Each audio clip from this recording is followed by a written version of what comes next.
ሰላም ነው? እንደምን አሉ? እንደምን አላችሁ? ደህና ነው? አለን እግዚአብሔር ይመስገን። ስላየኋችሁ ደስ ብሎኛል።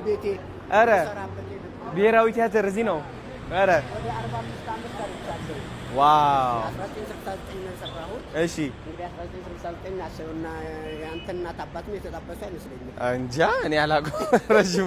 ረጅም ነው። የኔ አባት በጣም ነው የምታምሩት። እስኪ ታስገቡኛላችሁ ስራችሁ ወይስ ይቻላል? እኔዋ ደስ ይለናል። ነጋይ ዘለቀ ይባላል። እናት አባቱ ይህን ፎቶግራፊ እያዩ እንደ ኢየሱስ ነው የሚሰግዱለት። ግን እሱ ራሱ አረማዬ እኔ እኮ ነኝ ተው እንዳትቀሰየፍብኝ ልጄ እባክህን ራሱ ኢየሱስ ክርስቶስ ነው። እሱ ነው የሚመስለው። በቃ ስነ ስቅለት ይባላል።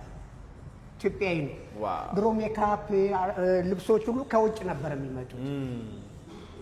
ብዙ ታሪክ አለ። የሚልኩስ ናቸው ነው አይታየኝም። እዚህ ይኸው በጣም ደስ ይላል። ላይ ጸጋይ ሎሬ ጸጋይ ሳቸው ናቸው። ዋው! አብዬ መንግስቱ አንተ ልጅ በጣም ኪድም ስለሆንክ እኔ ወጣት እኔ ገና በስማ አታውቃቸውም በደንብ። ከለር ፎቶም አልነበረም። ብላክ ኤንድ ዋይት ነው በቃ። እንግዲህ ይሄ ወደ 70 አመቱ ነው። እነዚህ ፎቶግራፎች 70 አመቱ ነው።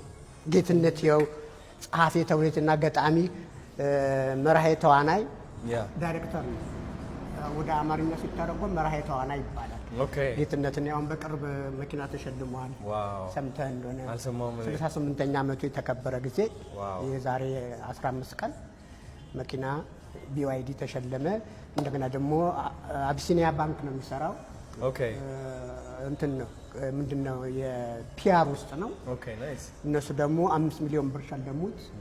በጣም የሚገርም በቃ አልቅሶ ደስ ይላል ማለት ይሄ ተሸለምነው ነው እንግዲህ